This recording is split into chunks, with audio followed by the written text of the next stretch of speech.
At 11:11 p.m., Doppler radar was tracking a strong thunderstorm over Lincoln Park, moving east at 40 miles per hour. Hazard, winds of 50 miles per hour and penny-size hail.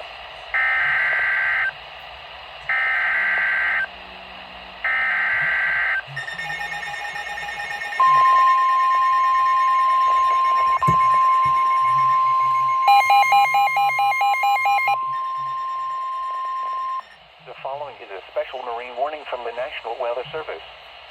The National Weather Service in Chicago has issued a special marine warning for nearshore waters from Wilmette Harbor to Calumet Harbor, open waters from Wilmette Harbor to Michigan City out to Mid-Lake until 12:30 a.m. At 11:24 p.m., a severe thunderstorm was located over Harrison Beaver Crib, moving east at 25 knots.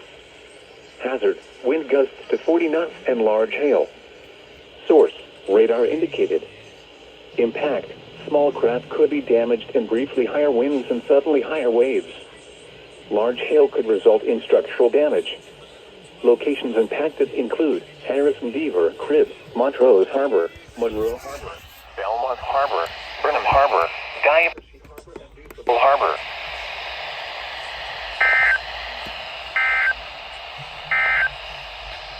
The following is a special weather